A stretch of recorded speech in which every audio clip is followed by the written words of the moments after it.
the Fincom meeting, September 15th. We have a small number of items on the agenda, although one of them may take some time. We'll have a finance director's update if there is one.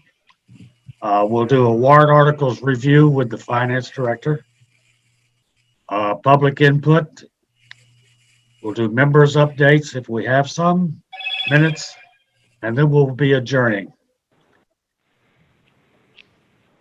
If you're all ready, Cheryl. Thank you, Alan. So I don't have a whole lot as far as an update since we last talked about the financials last week or so.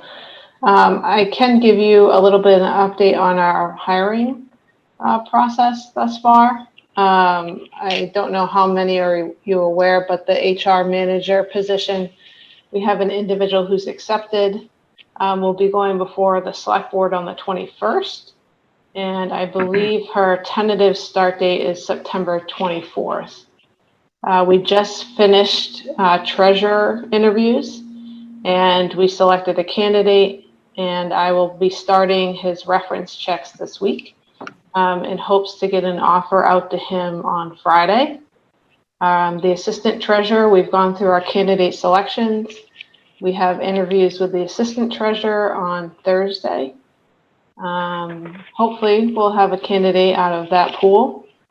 The assistant treasurer, that job, or assistant assessor, that position has closed, and we'll be starting interviews for that position in the next week or so. And the finance assistant in the accounting office, I don't know if you know Jan Manchuso, she has, her last day with us will be September 24th. So at this time, I'm not going to post the job.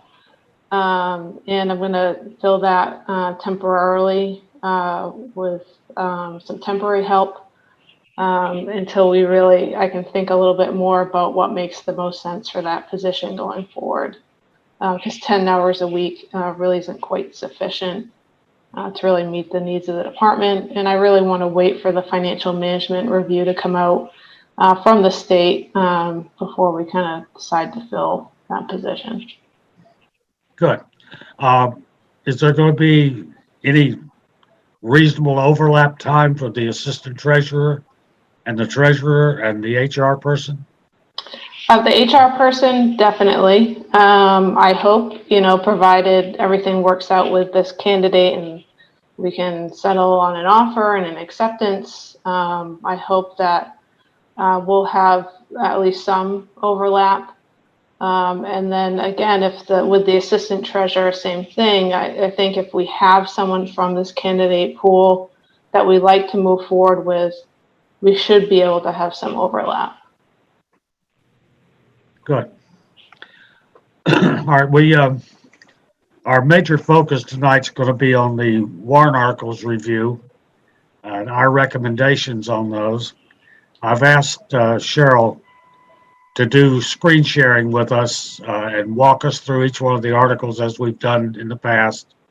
And then we will, at the end of each article, we'll then start our vote for recommending or not recommending.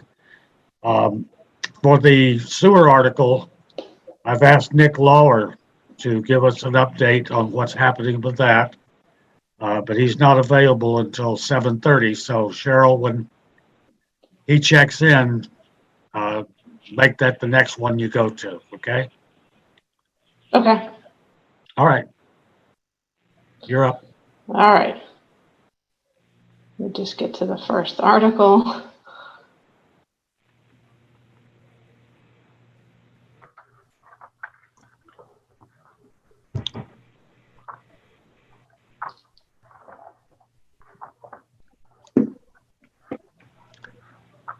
Just way down there. Yeah. A lot of, can everyone see this? Yep, I can. Okay. So the first article, Article 1, is bill of prior year. This is for, the standard article that you typically see, bills that come in after the close of the fiscal year. In the motion, it has the details as far as what the bills are for. There's one for NSI for $2,896.90. There's two for Thompson Lichter. One's for $4,269.80. One's for $1,971.90. We have one from Waste Zero for $10,852.50. And then the other bills are actually for the water department. So they'll be coming from the water department's retained earnings. One's for the Boxborough Police Department for $212. They have two for Northeast. One's for $1,623. One's for $899. And then one's for MJ Cataldo for $1,195. That's unusual. We usually have none or one. Yeah. Any comments, questions? Anybody on the board? Mr. Chair, we already support this article. It says so on the sheet. This is the draft. This is the draft warrant report. Which is why you see colors and things like that. I'm showing you this because this has the actual detail. I know none of you have not supported any of the articles yet. I can show the other if you prefer, but this had more of the detail.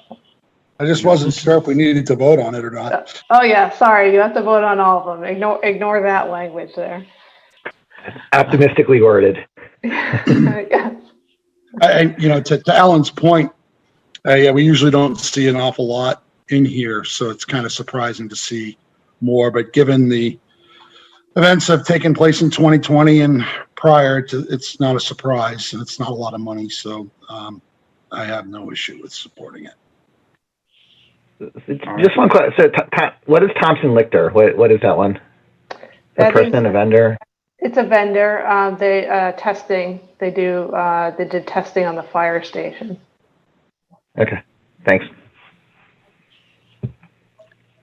Any other comments, questions?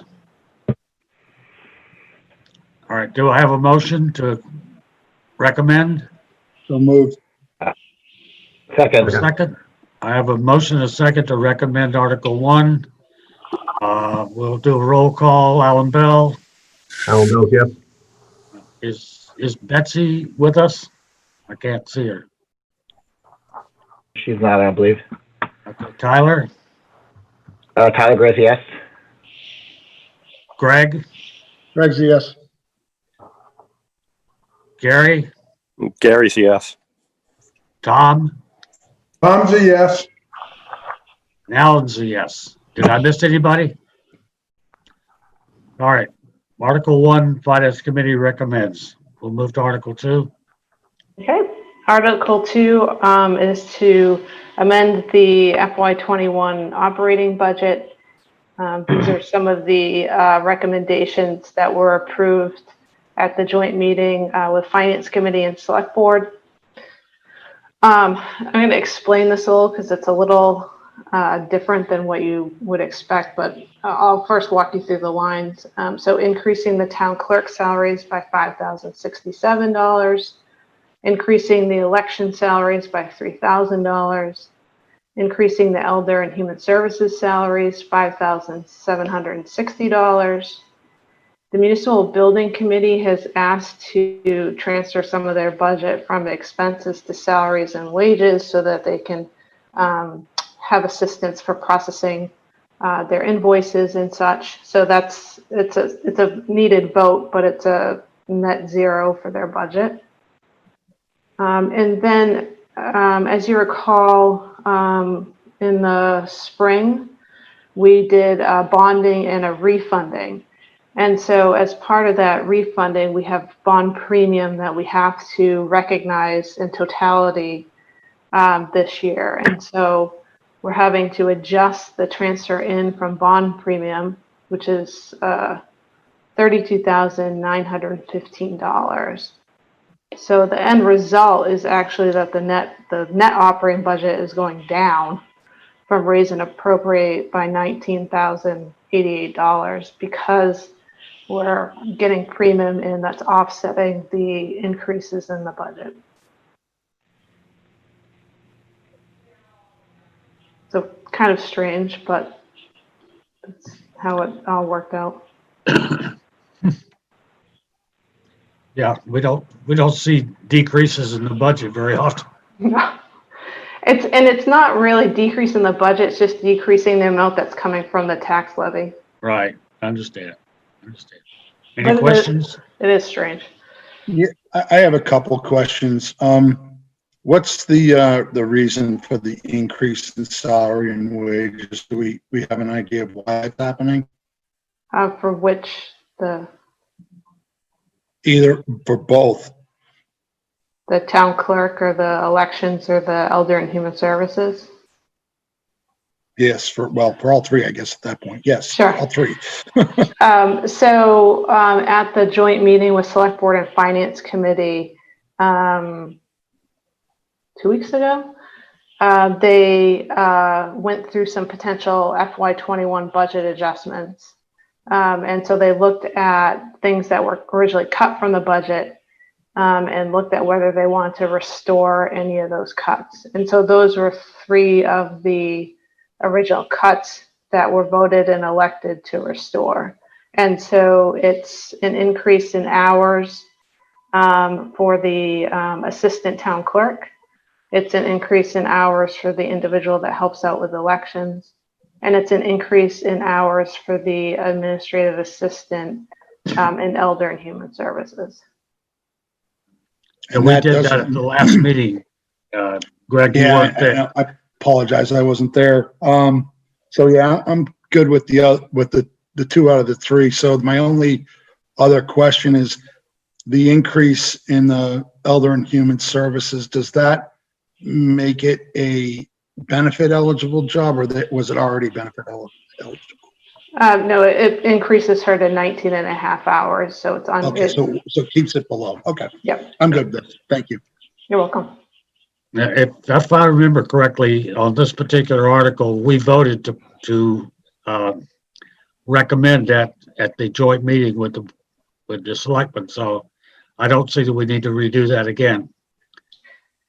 I think the only thing is that I didn't have in here the bond premium piece and the adjustment to municipal building committee. So Okay, yeah, you're right.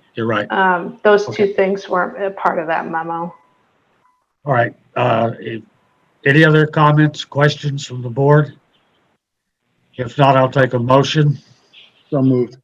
Second. I've moved and seconded to recommend Article 2. Alan Bell, Al Bells, yes. Tyler, Tyler, yes. Gary, Gary's yes. Greg, Yes.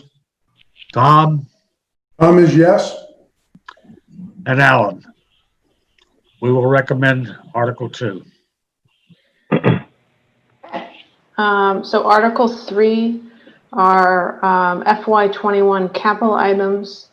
Again, this is, this was presented at that joint meeting with Select Board and Finance Committee. And so there's 3 items, roll-off truck to haul solid waste for $193,000. The traffic light signal at the intersection of King Street and the high school for $159,791. And we now have the police station repairs at $448,000. So the recommendation is to utilize $321,659 from FY20 snow and ice surplus funds and transfer the remaining $479,132 out of capital stabilization. Is that police station repairs number likely to go up? No, they took the original numbers and built in a little bit of a buffer here. So Steve Moore feels very solid with this number. If anything, it might be a little less. Okay. Questions from the board? If not, I'll accept the motion. So moved. Second. Second. It's been moved and seconded. The Finance Committee recommend Article 3. Thank you.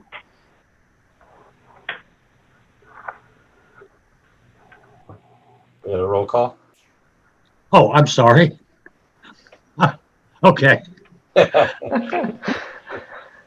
Tyler, Tyler's a yes. Tom, Tom's a yes. Gary, Gary's yes. Greg, I'm a yes, but I probably got thrown off like you did with the motion is already on the paper. Greg, you gotta let it go. Alan is a yes. Alan Bell's a yes. And I was getting to you, Alan. Oh, okay. Okay. Thank you.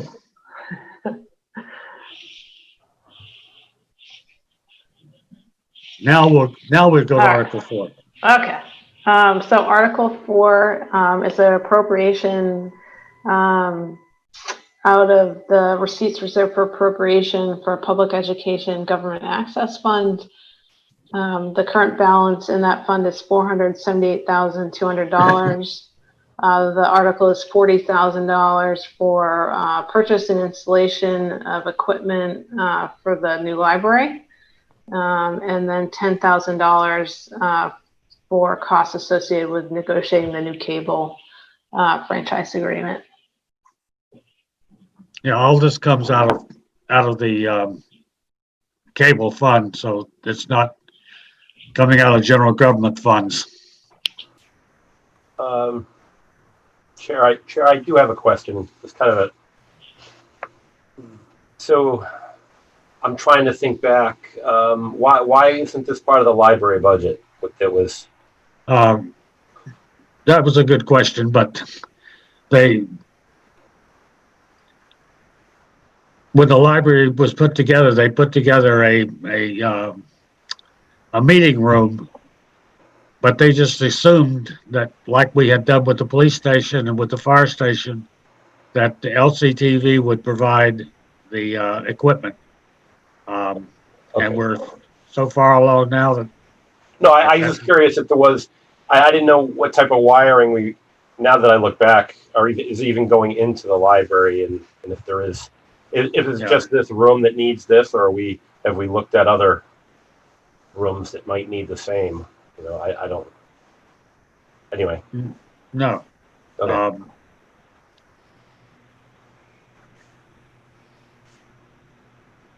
right. No, I'm good with it then. I just was curious that I just don't remember if that was part of any of the infrastructure of the library. It will be built in. Yeah. We've given them the runs and stuff that we need. That's not to say that it'll come out the way we expected it to. It didn't at the fire station, but Right. we made the adjustments. Any other questions? Yeah, I guess just a general question. I mean, I remember when we first set this up back a long time back, but I mean, I just don't, how have we been typically spending this? Is it just, is this kind of consistent with the intent of it? I'm a little distant from the intent of this fund at this point. Just can't remember. I'm not sure I could hear you correctly, Tyler. I'm sorry. Yeah, no, I just didn't remember. I mean, I just couldn't remember like what the intent of this fund really was. Was it really just to fund anything having to do with AV, or was it specific to community television? I just couldn't really remember the guiding principles, I guess, of the fund and how we could use it for funding. Yeah, the money comes from both Verizon and Comcast for PEG funds. And it comes directly to the town, and it goes into the community television advisory. What's the exact name of the fund, Cheryl? It's actually called PEG Access Fund. PEG? Yeah, Yeah. PEG Access. Okay. Yeah. And so far, it's been more revenue coming in has been in excess of where revenue going out. So that's a good thing. I don't think it's going to last, but it's a good thing. Fair enough. Yeah, no, I remember when we set it up originally, I just couldn't remember if there were any restrictions on how it could be spent or that it could only be spent for community television. But as long as there's nothing that constrains us, I mean, it seems consistent with, at least that technology and the type of stuff it's funding since it's for AV. I mean, I wouldn't want it to go, it's like a capital offset for something unrelated, but this seems consistent with, the intent of it. I don't really have a concern with it. Just curious more than anything else. Yeah, so I mean, to your point, Tyler, it really can only be spent on any costs that are associated with providing public education and government, TV access. So it can be used for, capital items that allow them to broadcast those that level of programming, but it is restricted that it has to be related to that. Okay, and the audio and the AV equipment at the library would be for that intent. Right. Yes. Okay. Thanks. A question for you, Alan. This is it's tied to this article, but really it's not. I'm really more concerned about future revenues because you mentioned we may not see as much. Is this tied to video streaming through, whether it's through Verizon or Comcast, through video service, or is it also internet streaming service? No, it's just cable. Just cable. Yeah, we don't get anything from them for the internet streaming services. Yeah, I hope your $10,000 that you plan to allocate to a negotiator includes that, because that's where the future is. And cable's going away. It's going to be all. I know, but we don't have enough money to get them to give us that. It is a very. I think it's what's carrying those companies now. They're certainly not the cable. So. Oh yeah, absolutely. Yeah, I mean, they still have a lot of video subscribers. Yeah, I mean, those we'll make the pitch, but I wouldn't hold my breath on that one. Yeah. Good luck. Yeah. Any other comment? If not, I'll take a motion. So moved. Thank you. Second. Okay, moved and seconded that the Finance Committee support Article 4. Thank you. Oh, Vote. almost did it again, didn't I? I did, but I didn't. Alan Bell, Alan Bell's a yes. Tyler Gray, Tyler Gray's yes. Tom, Tom is yes. Gary, Gary's yes. Gray. I'll let it go. Yes. Yeah. And I'm a yes. Okay, good.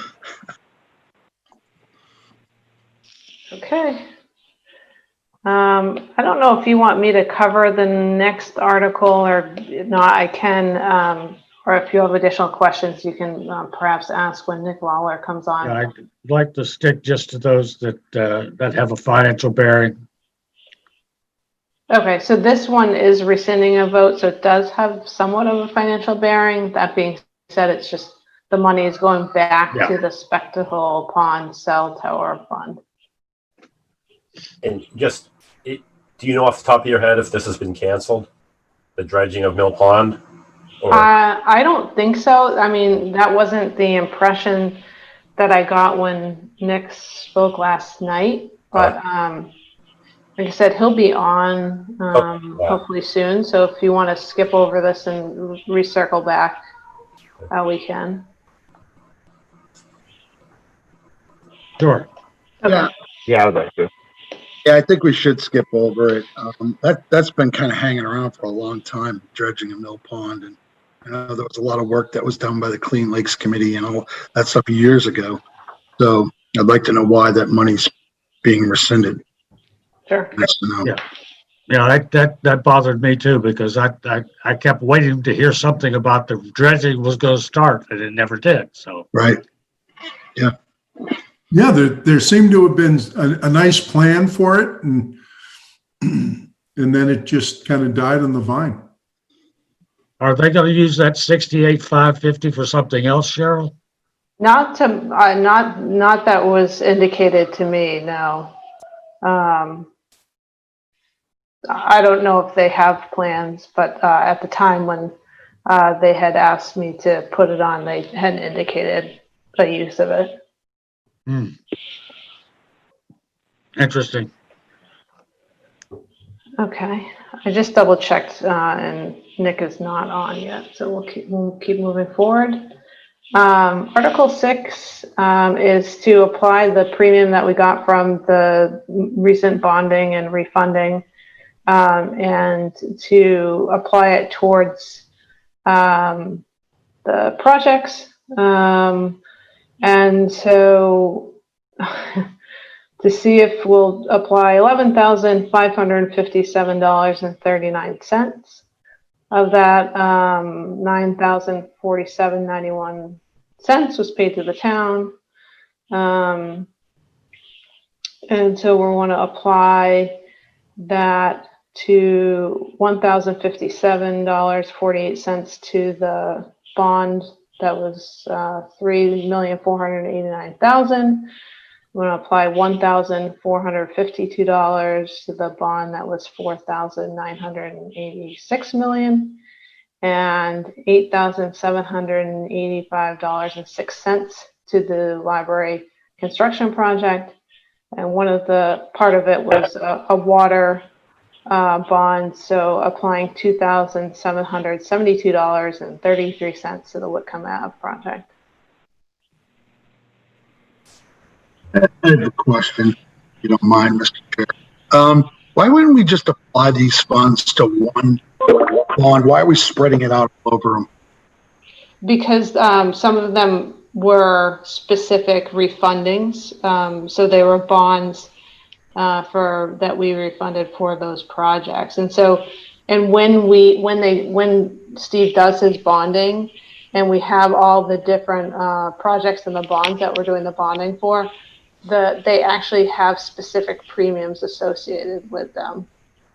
So that's why we break it out by the different actual projects. Understood. Thank you. You're welcome. Any other question or comment? Just one on this. Cheryl, are we obligated to do it that way, or could we use that to pay down the highest interest loan or bond? Yes, I mean, so no, technically, you're not obligated to do it that way. You could use it to pay down the highest one. I don't think I've ever seen that happen. Typically, the premium that we got for a specific bonding for that project is always typically applied to that project. Yeah. I guess just going forward, I would be curious just to see if it's going to save the town money by doing it another way, and it's perfectly legitimate that we can, then why not? Sure. That's all. But all right. Yeah. Thanks. There would be some delta there between paying off one. How much would we save versus adding or paying off part of the others? So, but I like the idea. Any other comment? If not, I'll take a motion, and I'll actually go through and ask you for your answer. Motion is to recommend Article 6. Second? Second? I have a motion and second to recommend Article 6. Alan Bell. Alan Bell's a yes. Tyler Gray. Tyler Grace, yes. Gary. Gary's yes. Greg. Greg's a yes. Tom. Tom's a yes. Alan is a yes. All right. Good.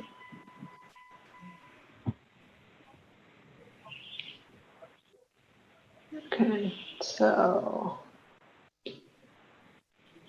next article is the CPC article, FY21 CPC funds. They're looking to spend $9,500 for the rehab of the Grange fountain to come out of their historic reserves. That's fantastic, actually, if they're doing that. Where is that fountain? The old Johnson's store down at the Oh, yeah. depot. Yeah, by the depot. Had the horse fountain, the dog fountain, and the human fountain all at one stop. Yeah. I want to know if they'll allow horses to drink from there again. Yeah, it'd be kind of neat. After COVID. Yeah, right. Yeah. All right, I'll take a motion. So moved. Second. Second. It's been moved and seconded to Fincom support Article 7. Alan Bell, Alan Bell's a yes. Tom, Yes. Tyler, Tyler's a yes.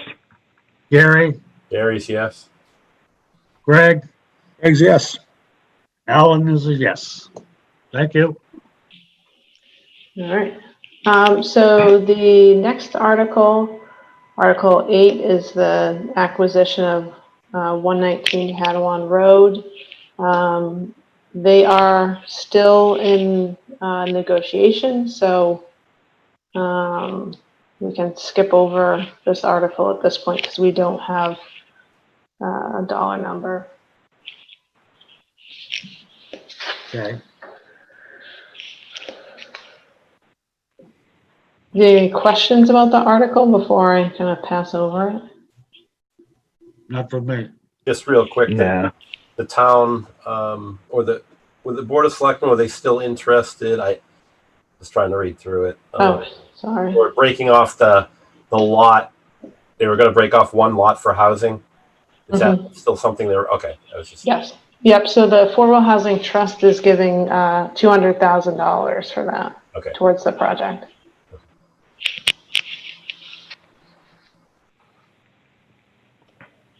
Right, moving right along. Okay. This is. Cheryl, it looks like Nick. Sorry, it looks like Nick's on. If you want to go back to that previous article. Oh, yeah. Thank you.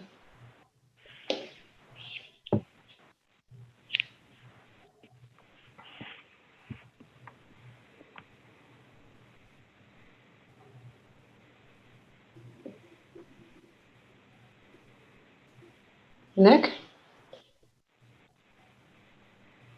You're gonna make me talk about Mill Pond, aren't you? Yeah, sorry. We are. Okay, I'll do my best. This is really a Clean Lakes article.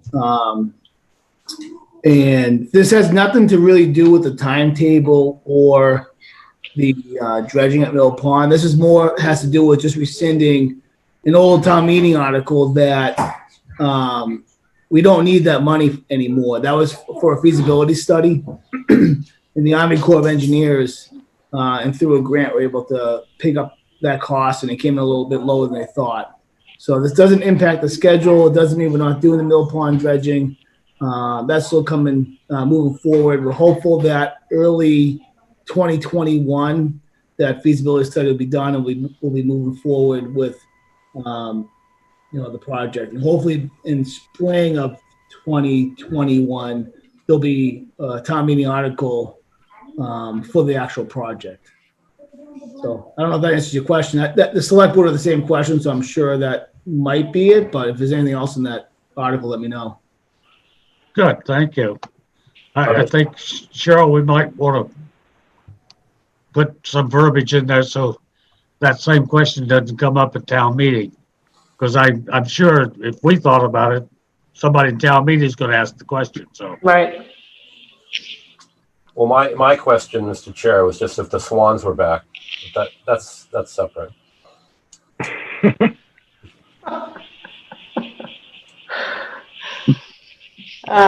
So you guys want to vote on this article, and then we can move on to the other ones for Nick? Okay. I'll take a Before we motion on vote, I do have one quick question.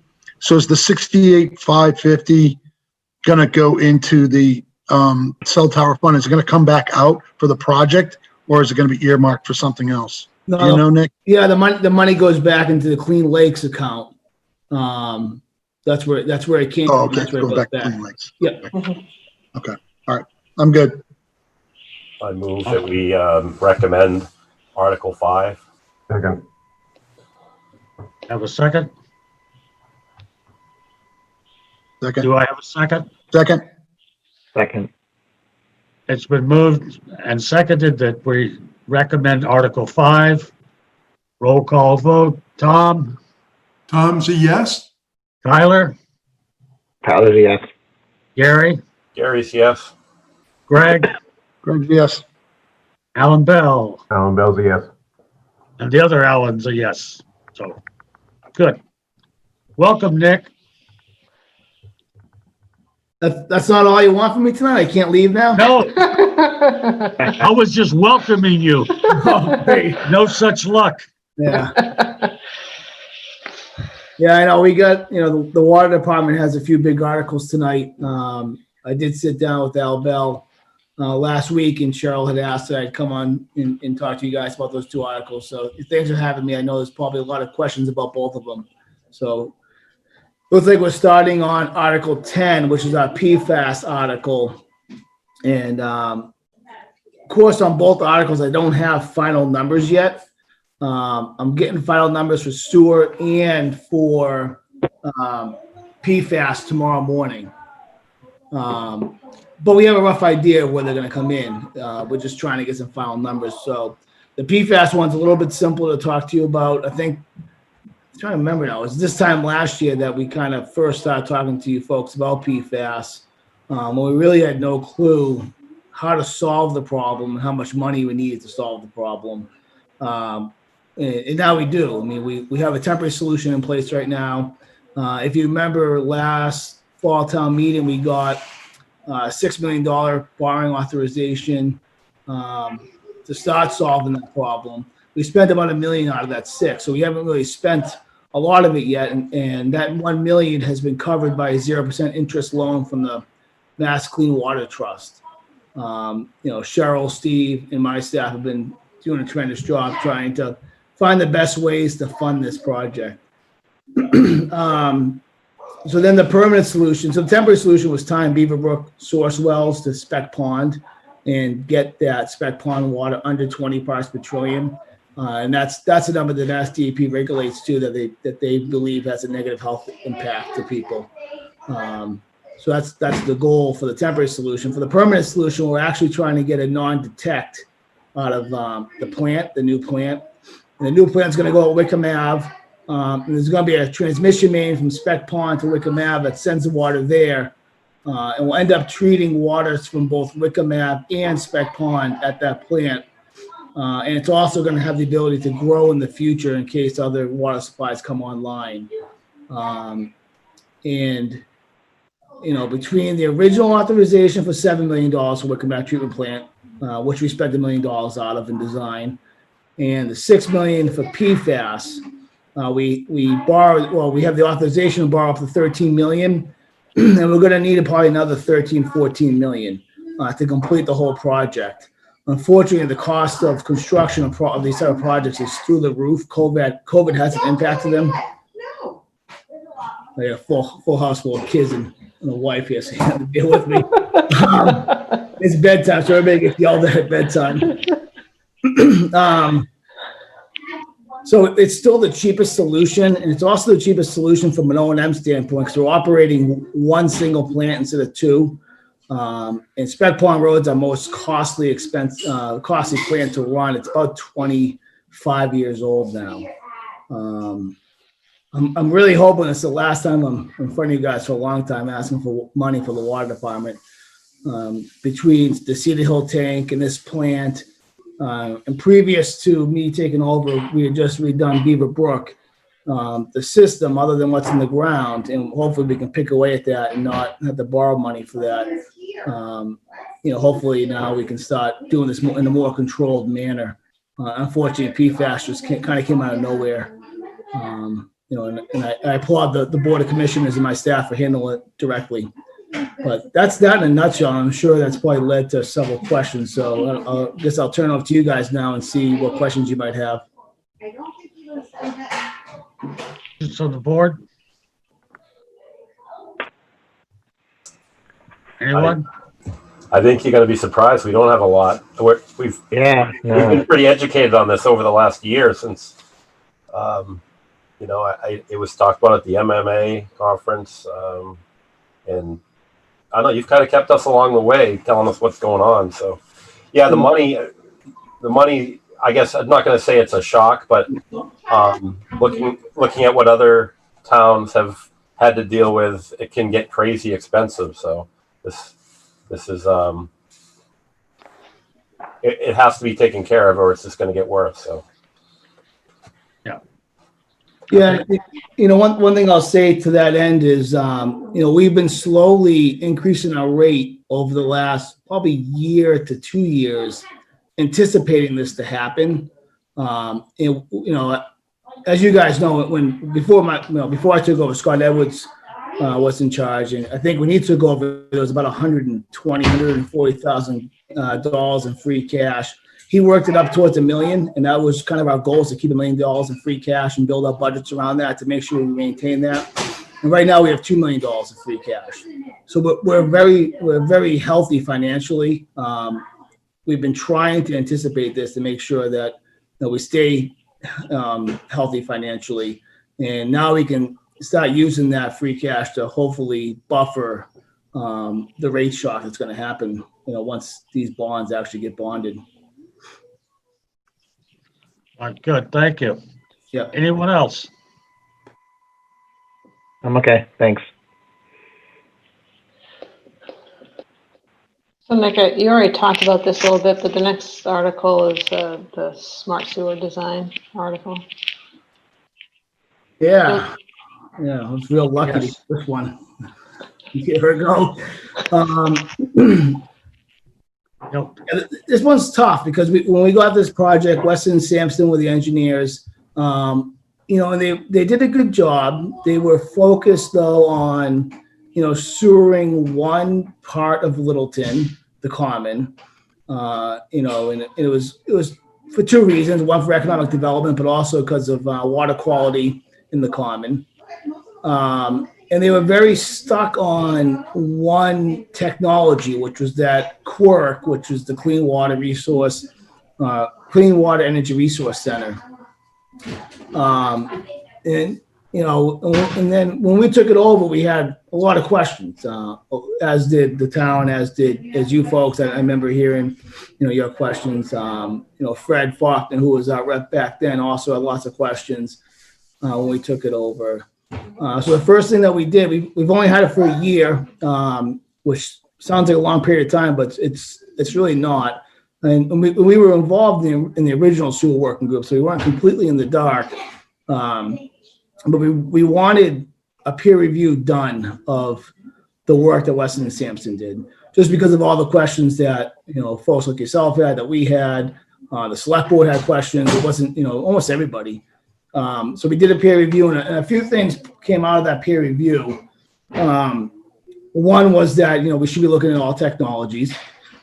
One was we should look at a discharge site, which is a high school, to make sure that that's actually viable.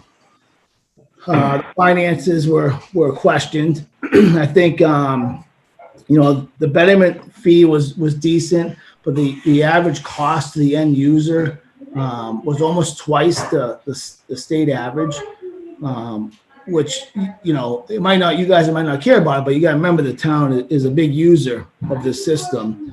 I forget how much they account for, but it's, you know, it's 20 to 40% of the initial flow the town was going to be bearing the cost for. So yeah, the users bear the cost, but the town is a user. So that annual cost should be important to everybody. They had concerns about the area. They thought that, you know, it was such a small area to spread that huge capital cost over. And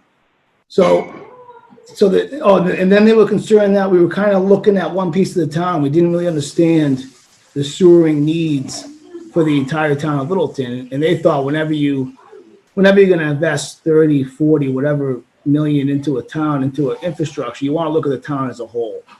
So, you know, the Board of Commissioners took that peer review. It's a final report. It's on our website. They determined that we needed to take a step back and do what's called a needs assessment and kind of answer some of those questions and look at the town as a whole. So they took a very holistic approach to it. At the end, the common definitely is an area that needs to be sewered for several reasons, economic development and water quality. But there are other ones that bubbled up too. The Beaverbrook Industrial area was one, and that one actually hit the mark on both very high because it's very close to our wells at Beaverbrook. So that one hit. Taylor Street Air Road was an area that showed should be sewered, and so wasn't the MBTA Foster Street area, and Long Lake as well. So that was the first thing. And, you know, our board thought, well, if you're going to build a system, then you should be looking at the town, you know, as a whole, how you're going to build it and make sure it's expanded. You wouldn't do it all at once. It's a phased approach, but make sure you can build it in a manner that's expandable, in a manner that makes sense. They did vet out the discharge site. They did further testing there. The high school is a good discharge site. We looked at regional solutions such as tying to air, but that didn't really show to be a financial benefit, which shocked me. There was about $22 million in infrastructure costs just to tie to air. And then there's an interbasin water transfer there. We're not in the same aquifer, so once that water leaves Littleton and goes to air, we'd never get it back. So it was kind of a double whammy there. We looked at decentralized plants such as, you know, build a plant for the common, build a plant for Beaverbrook, and that, you know, ended up being costly. So, you know, we recently looked at, this happened last Friday, the sewer working group decided, and really we don't have any authority. It's my board that has the ultimate authority, but what we're going to recommend tomorrow night is to build a centralized plant at a site. And, you know, that was one that came out last town meeting or 2 town meetings ago. The site selection wasn't very accepted by the town. And we looked at every site in Littleton. The CDM had an algorithm to go through every site. We actually have 3 sites that we're getting appraised right now. 2 sites have never been mentioned before. And I believe all 3 sites will be accepted favorably by the town. So you would end up building a single plant. You would build it for whatever load you're looking to serve today. And then you would, you know, build it in a way that that plant could be expanded to eventually take on the entire town that they think should be sewered, which was approximately 500,000 gallons per day was the big picture. The common's only about 50. So it's, you know, it's a slow phased approach. I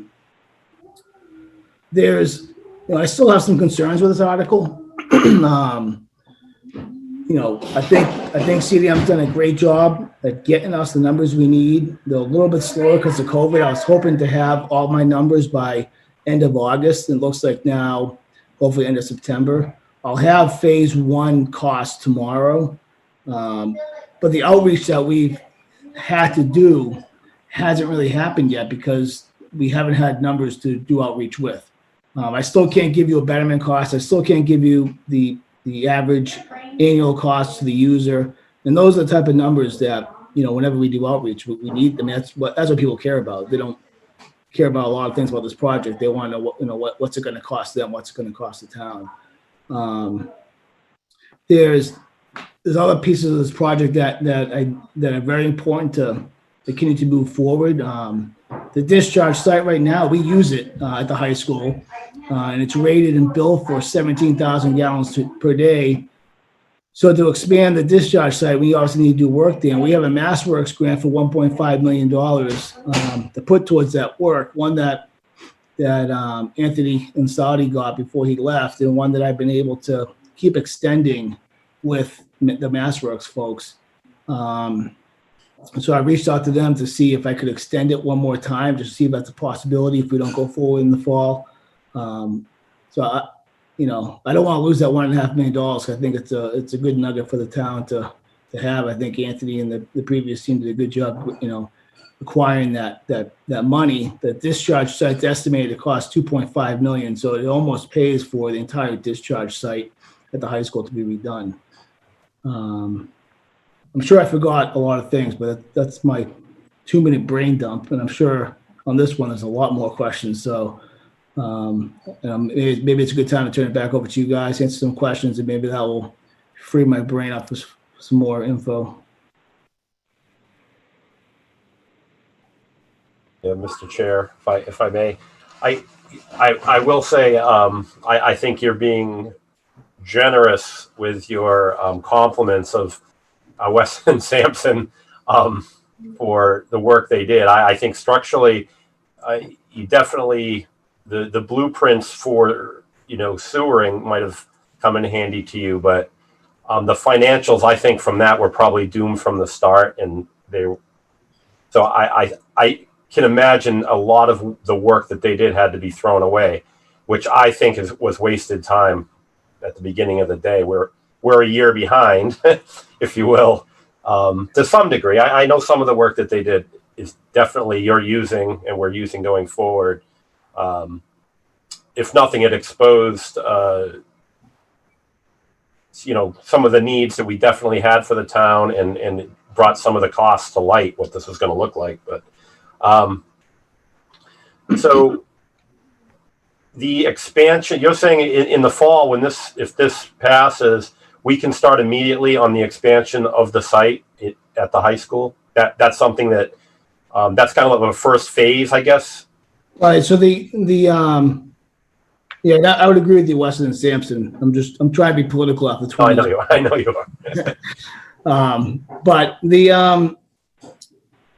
it's not going to be at the high school. That's not one of the 3 sites we're evaluating. The high school could work potentially, but there was a lot of concerns from residents, and I think it's their warranted concerns to not put a sewer treatment plant next to a bunch of kids. Right. So we heard that loud and clear. And once we had other sites that were just as viable as the high school, we kind of said, okay, well, let's move away from the kids with the plant. Nick, Yep. excuse me. I keep thinking in my mind that this article is premature. I mean, I know you don't get another bite of the apple until May, but at the moment, if I'm reading correctly on your website for the sewer department, you're still looking at what sewer you're going to have, whether you're going to have a quirt, whether you're going to ship force field everything over to air and have them do the cleanup of the water. There's 4 scenarios, is what your website's telling me, and you're still looking at 3 different sites for a plant. And until you know what sewer is going to look like, which one of those scenarios you're going to go with, and where you're going to put the plant, how can you come up with a reasonable assessment of numbers? Yeah. So it's definitely happening quickly. So while it might feel premature to you, on the website, we don't have everything up yet because some of the stuff that's been given to us is still in draft. So we're not looking at a quirk anymore. We're looking at standard technology. We're not looking at air anymore. We're not looking at decentralization of sewer plants. It's a centralized plant at one location with standard technology. That section of the report is just not final yet, so I can't put it up on my website. We just got that on Friday. Now that being said, I'm not saying that it might not be a premature article. It could be. It's this information is coming in fast. And as far as siting of a plant, 2 of the sites are extremely close to each other. They're pretty much across the street from each other. So we based our engineering off those 2 sites because we firmly believe it will be one of those 2 sites. One of the other sites is a little bit further away, and I don't think it's going to make sense from a cost standpoint to double, because you'll end up pumping to the site and then pumping back to the discharge site. I think it's going to have a long-term cost to that. So we're pretty confident on one of the 2 sites will be, and no matter which one of those 2 sites it lands on, it won't impact the cost because they're extremely close to each other. But I can't even give you the cost of that scenario because I don't have it. So your statement on is this premature? Today it might be, tomorrow it might not. I don't know. It's a good point.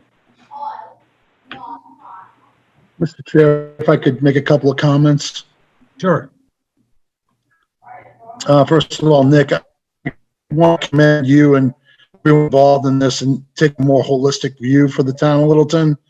I know we need it on the common, but there's certainly other areas of town that certainly need sewer. And I'm glad that you're looking at a more holistic approach to this. So tip of cap to you on that. Secondly, Mr. Chair, obviously we don't have any dollar figures with this, so we really can't vote on this tonight because we don't have a dollar figure to vote on unless we're signing up for a blank check. Absolutely. It's one of those I wanted to hear what Nick had to say, but it's going to be like so many other articles that we've had in the past where we'll have a meeting before the town meeting, and we'll probably deal with this then, because then we'll have all the information that they have. That's my suggestion anyway. And so one other quick question for Nick. Is it still the expectation that the ratepayers are going to fund this, or is there going to be some blend, or is it going to be passed on to the non-ratepayers? Do you have any feel for that at this point? Is it too early in the game? No, it's not too early.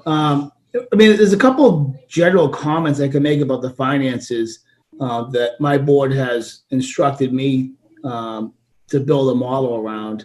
The Weston Sampson model had like 5 or 6 years of negative cash flow where the town was actually lending money to the sewer department to keep it afloat. I can assure you the Board of Water Commissioners does not want to be in that situation. There's never going to be a negative cash flow. It's not a good way to run a business. So that was a huge concern that we had in the very beginning. That won't be the case. This will be solely paid for by the people that are the users. So yeah, it will be recovered through sewer rates. But I'm also not going to stand up there and tell you that it doesn't impact the town budget because the town is connected to it. So, it won't directly come out of taxes, but there's going to be an incurred cost to the fire station, town hall, the schools, and they're paying that now, but I'm assuming that cost is going to go up. Being right now they're utilizing a system that's basically paid for. So they're utilizing they're paying the O&M of that system. It's about $110,000 to $140,000 a year to connect to the existing system. That's going to go up. So yeah, the users pay, but the town's a user. So we all got to work together, and it's our goal to be transparent and let you know what that cost is going to be, so you can work with all the other departments and town officials you have to work with to build their budgets accordingly. And those are the numbers I don't have right now to tell you. I wish I had that number. I can tell you it's going to go up 35%, and we need to, have the budgets reflect that. Thanks, Nick. Yep. Anybody else? No. Well, Okay. thanks. I'm sorry, somebody else? Anyway. Nick, thank you very much. That was a good background and a good update. I'm glad to know that you're much further ahead than I got off the website. So, well, we weren't on Thursday, so it's been a good couple of days. Okay, good. That's why we have you around, so you can keep us up to date. Yep, absolutely. And what I'll do is I'll let Al Bell know once I have numbers, and whenever you guys want me back in, either through Cheryl or through Al, let me know, and I'd be more than happy to come back and talk to you more about what the numbers are. Good, super. Thank you. All right. Have a good night. Thank you. All right. Take care. Thanks, Nick. Okay, You're back. I'm back. So the next couple articles are also, sewer and Whitcomb Ave related. Article 12 is related to the home rule petition, which Finance Committee does not vote on. Real quick And then, point of order. Sorry. I'm sorry? Could we point of order here? Can we vote on Article, was it 10 or 9 that we skipped over? The mill Can we take a pond. vote on that? The one before the sewer? Can you go back up, Cheryl? The personnel bylaw change? No, well, I know we missed that, but I thought there was another one that Oh, was the water mill- related that we Mill could. Pond? The mill pond. Yeah, the mill pond one, wherever Yeah, we- that was. I don't think. we Oh, voted on 5. that. We do Oh, need okay. to vote on it, yeah. Yep. Sorry. I just don't want to get out of order here. Sorry. Yeah, well, you're right. Since we did find out the information eventually, so we can take a stab at that. I make a motion to recommend Article 5, the Mill Pond dredging rescind of transfer of funds. Second. Second. All right, I have a motion and a second to recommend Article 5. Alan Bell, Alan Bell's a yes. Tyler Gray, Tyler Gray, yes. Tom, Tom's a yes. Gary, Gary's yes. Greg, Greg's a yes. Thank you. and Alan. We're good. All Move on. right. Yes.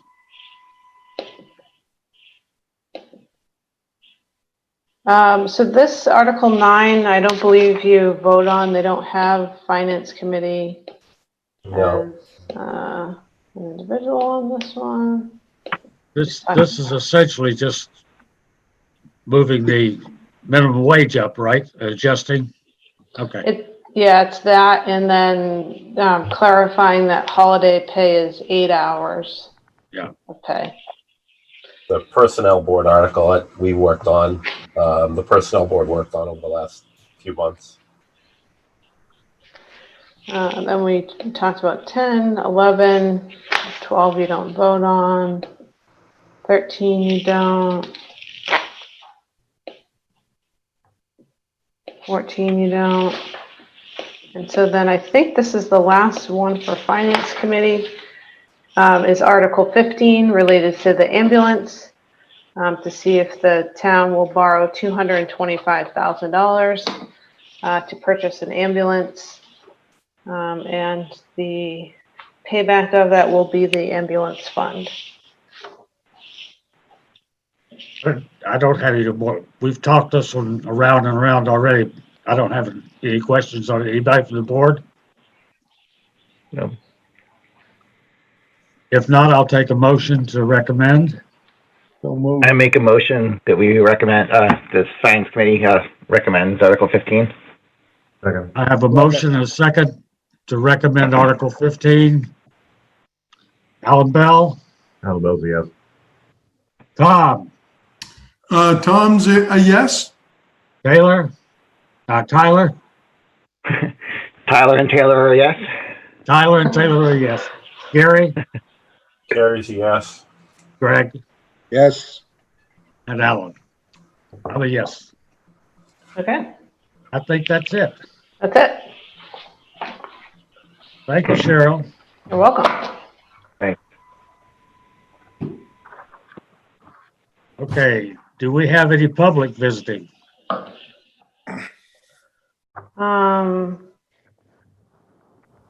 Any input?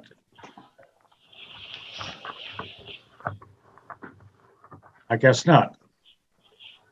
Member updates, Alan Bell? Anything you want to speak about? Nope. Tyler? Hi, everybody. No, I'm good. Nothing for today. How about Taylor? He's good too. Greg?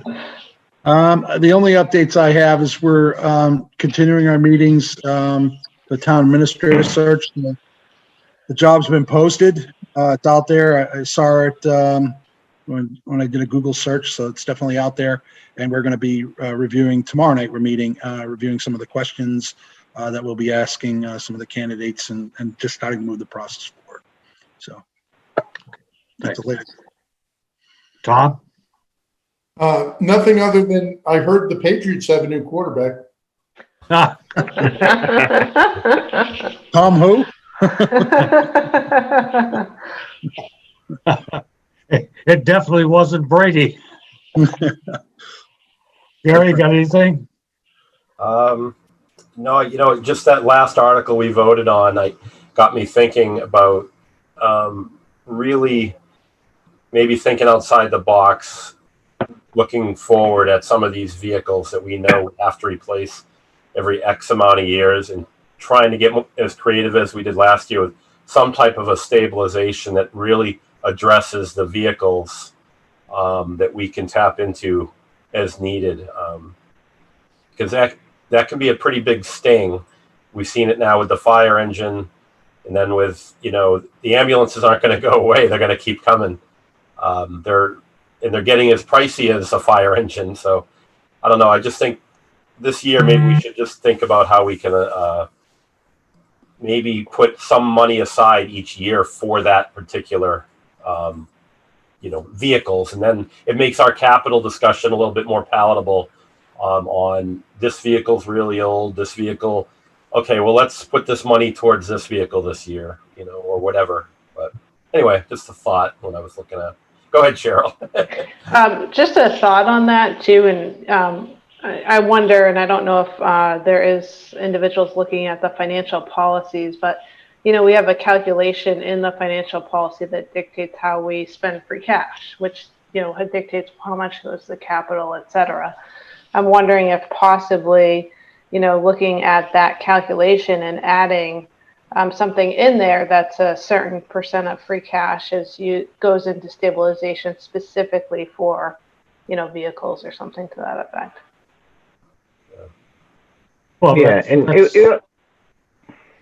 ahead. Yeah, I was going to say, it was kind of an interesting conversation too, because it was, obviously it was a capital expense, but it was also, the ambulance specifically was a revenue generating thing for the town. And we talked about kind of the loss of revenue, and just for other vehicles like the driver's ed stuff that Park and Rec has, where, we want to make sure that potentially we're protecting that revenue, but maybe we're also making sure that, that revenue is going directly towards funding, the things like the capital investment in those things, right? Versus just going back into general fund or into the operating budget of Park and Rec or something like that, right? Make sure we're protecting that revenue with the receipts from it. Yeah. Along those same lines, some of you will remember back when we decided to start funding maintenance. And we set up every year, we put a certain amount of money aside every year for maintenance. Where did that go?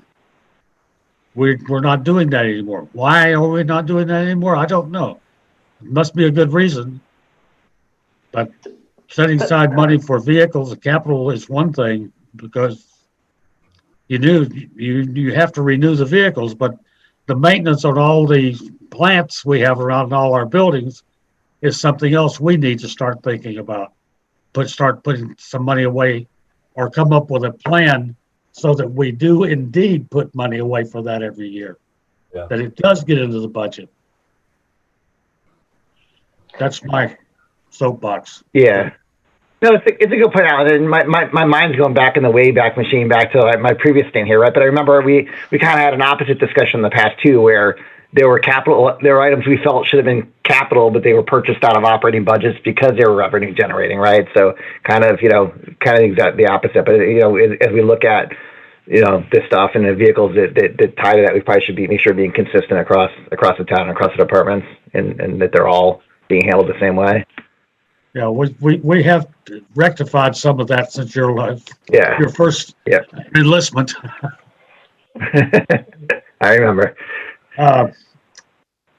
One other thing before we get to minutes, and it has to do with our next meeting. I got an email today, was it from you, from Cheryl, that possibly that there might be a joint meeting with the Board of Selectmen on the 21st because there's some other warrant or water articles coming in? Well, it's the ones, so it was the ones you saw, but just with numbers, as Nick mentioned, they're hoping to have the sewer number tomorrow. And so, but the other thing is we don't know what's going to happen with 119 to Padawan Road. And so, if you'd prefer just to wait until we have all the numbers on all the articles that you haven't voted on, we can do that. Yeah, I Initially, think, we thought we'd have everything for the 21st, but when I talked to Joe today, he wasn't feeling confident that we would. So you might as well just hold off and wait until we get all the numbers in.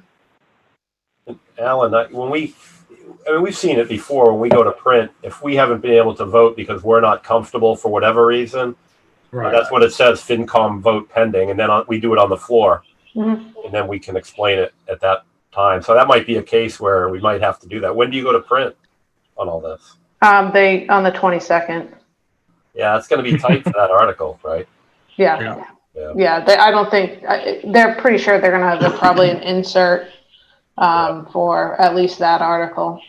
So I mean, BOS will probably vote on it in principle, but that hasn't been our practice, I don't think, Alan. No. We usually want to see that number. So we absolutely do. I don't think they're going to vote on the 119 to add on in principle. Okay. They're going to wait for that number. Okay. They're definitely in negotiations. If we like it, when it comes up at town meeting, we'll stand up in the affirmative. So, okay. Yeah, I think that one there's probably another one that's going to come down the same way. So anyway, we will not be meeting with the selectmen on Monday. We do have a standard meeting for the 22nd. I have nothing of great note until we get some numbers. So if anybody if you want to meet, we can meet on the 22nd, or we can put it off and to our next meeting, which will be the second week in October. Any feel?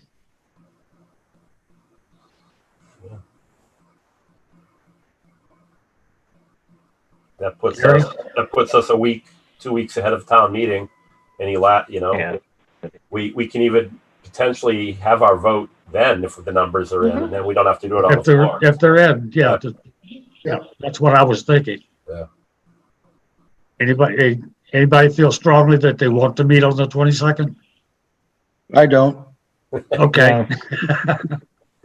Then we'll look forward to our next meeting being the Tuesday in the second week of October.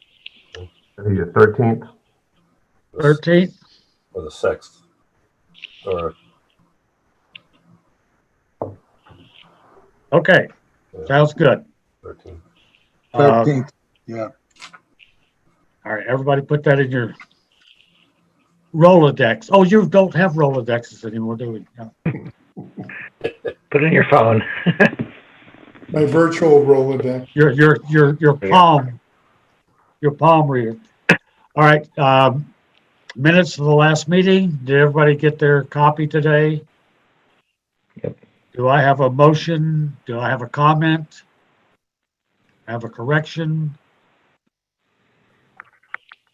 If not, I'll take a motion to accept the minutes of the last meeting. So moved. So moved. Second. Second. I have a motion and a second to accept the meeting minutes from our last meeting.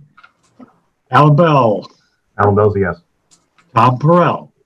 Tom Perrell is yes. Greg Chapney. I was absent, so I'm a no or an abstain. That's right. Sorry. Tyler Gray. Tyler Gray's yes. Gary Wilson. Gary's a yes. Alan McRae. It's approved. Do I have a motion to adjourn? So moved. Motion to adjourn. Second. It's been moved and seconded that we adjourn. Alan Bell. Alan Bell's a yes. Tom Perrell.